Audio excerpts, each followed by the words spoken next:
I'm so sorry. It's okay. You can have your bagel. It's enough. Okay. So, first of all, I found out you're a musical theater actress. I did musical theater too, so I appreciate it. How fun. So, I have to ask you favorite musical.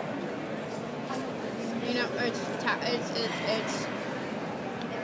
I don't want to sound, stop up saying this because I was in it. Gypsy? Gypsy. Yep. I just, knowing Arthur Lawrence, who passed away, but was just the sweetest, most intellectual man.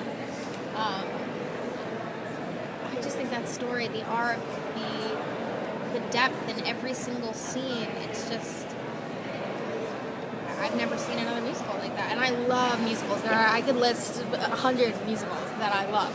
But for me, it was just a pleasure for me. I was only in 30 minutes, so I got to sit there and listen to Laura Benanti and Patti LuPone and Boyd Gaines sing every single night. And even when we were filming this, Patti LuPone came. You know who Seth Rudetsky is? Mm-hmm. They did a show in London. I went to see it, and we got to hang out with them a lot while I was in London shooting this. And that was my first job. I worked on it for 2 years. I remember the last day, Patty said to me that closings are like funerals. Yeah. But it gets better every time. And I remember thinking, I'd never see anybody again. I didn't, and now I have, which is crazy. Yeah. Now I think, I'll see Patty, at least twice a year.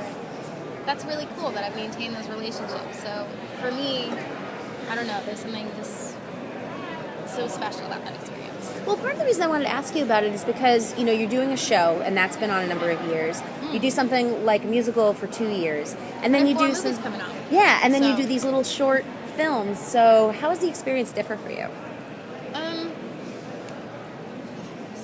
It's okay. For people who don't know, this is at a con, so you eat when you can. Right. I apologize.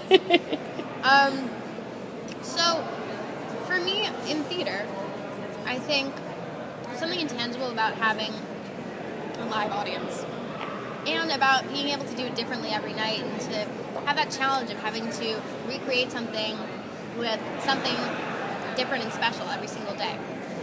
And getting to know the people on a run and being able to, sit around a table for a month or 2 months and really understand who the characters are and to work on characters for a long time. Sort of the same with a film. The great thing, I mean, it's sort of the same with TV. The great thing about TV is that the script changes every week or every 8 days. And what's great about the TV show I get to work on is that I get to work on it with Tom Selleck and Bridget Moynihan and Donnie Wahlberg and people that I just assimilate as much knowledge as I possibly can from. And I just go to set every day and just have to pinch myself because I can't not believe the caliber of actors I'm working with. So that I'm really grateful for. And then with films, I love doing films. Films, you can do a lot more takes. So you have more time with each scene for the character.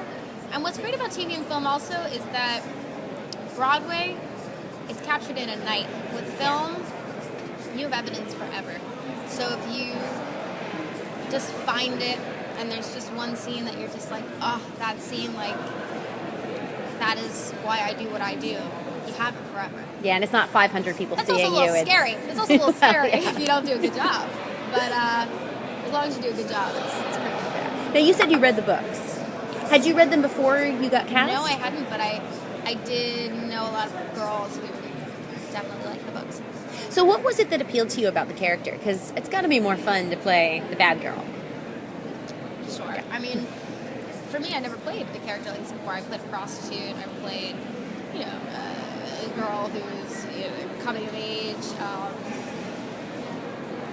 In Noah, I played a biblical character. So I've never played a girl like this, and for me, coming from a small town in Western Florida, I was a girl with 2 friends, going to dance, and that's where all my friends were, and I was not by any means a popular girl.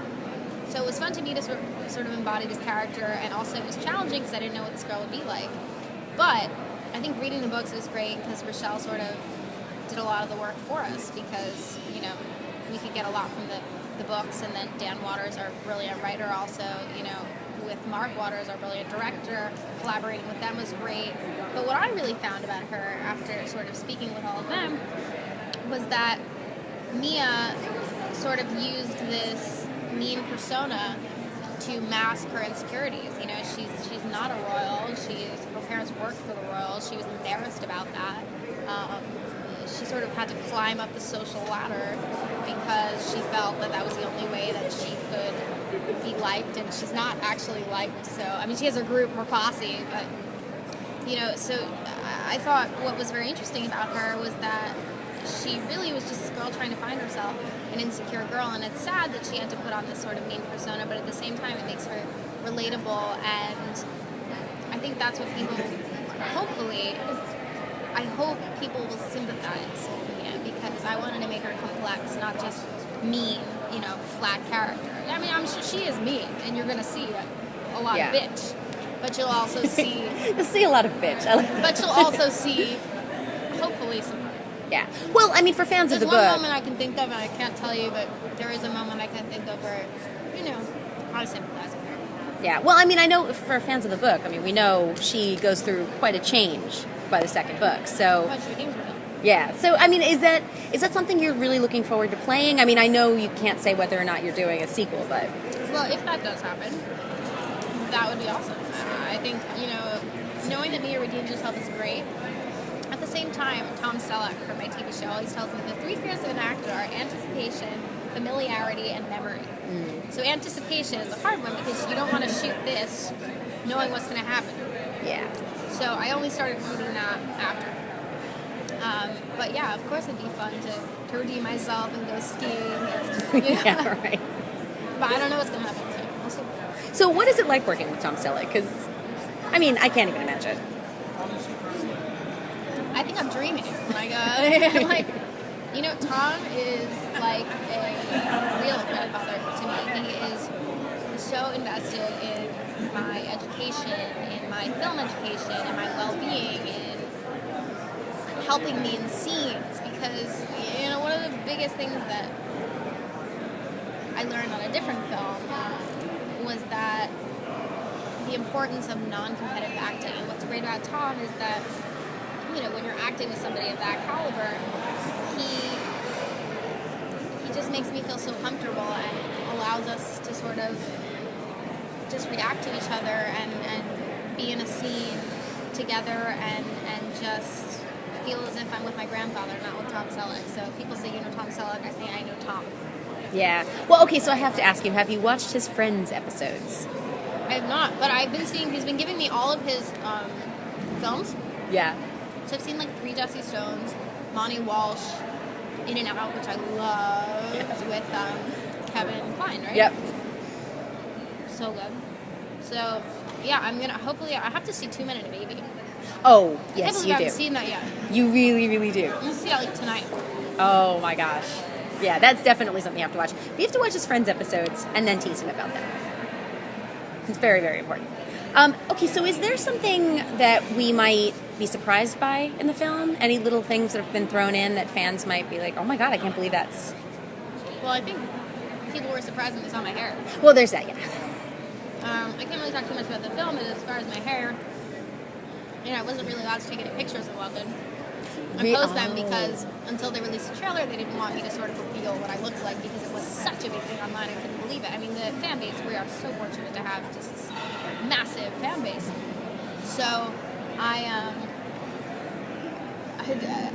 just tried to disregard all of the comments online and to sort of be Mia the way I thought Mia needed to be and the way Mark wanted me to be, and we've gotten a very positive response about my hair after that since we dyed it blonde and it's still short. You know, I think when you're making a film, obviously you have to be, it's great to be devoted to the book, and I think that we absolutely are 110%. But with certain little things like my hair, sometimes the actress looks better a certain way, and people need to accept that. But hopefully once they see the film, and at least from the response we've gotten online, it's been very positive. Yeah, well, I mean, I think that's something like, you know, anytime there's casting that's a little bit off. Just, I remember when Jennifer Lawrence was cast as Katniss, people were like, well, her hair color's wrong. You're like, well, you can dye it. It's like, this is movies, people. We wear wigs. Yep. I mean, it's so funny. When I got the role, Arthur Lawrence from Dipsy, he always told me to say yes. No matter what I was doing in an audition, just say yes. So I was in CAA at a meeting for this thing with Mark Waters, and I have this thing called Vampire Academy, which is like amazing. And he said to me, would you dye your hair blonde? And I said, yes, sure. And I was like, I walked out and I was like, am I going to dye my hair blonde? And then I get there and I was like, assuming they were going to put a wig on me. They're like, oh, we're actually going to dye your hair blonde. And I was like, so excited, actually. After, like, I got over this being stunned. I was thrilled because it helped me feel like I was somebody else. And in order to play this sort of mean girl, which is sort of, I hope, different from who I am, it was really great to just be able to, shoot at night and feel like a vampire and be blonde and feel like Mia and actually become her rather than just play her. Well, I mean, that's sort of a theater thing, too, coming from theater. Like, you put on the shoes and all of a sudden you're standing differently and you feel different. So I would think that the hair color would do that, too. So, and I know since you guys shot in the UK, a lot of your fans from the UK on Twitter they went crazy last night. So when I said I was doing this, and they wanted to know what you thought of London, what you thought of shooting there. Okay, wait. London is my, pretty much, other than New York, my favorite place I've ever been to. The food there is fantastic. It's so good, isn't it? Hyde Park is the best thing I've ever seen in my life. The National Gallery, I went there on the last day, right before I was leaving. I had 30 minutes. It's incredible. That's the first thing I would do when I go back. It's just run to the National Gallery. Also the theater. The quality of theater. I saw a play called The Curious Incident of the Dog in the Nighttime, which is the best play I think I've ever seen. Just the open air theaters in Regent's Park and Sloane Square and just the Thames and the National Theatre and just every bit of London was so diverse, and there was just so many. I think that I read something they spoke 300 or more languages in London. It's just great to be in a place where there's so many different kinds of people and to sort of take in that energy. I could go on for London about days, about restaurants in London, about shopping in London. Yeah, well, the food is a big deal because every gets a Liberty. Yep. Born in the nation. Well, they're going to be very happy to hear that. So, thank you so much. Thank you.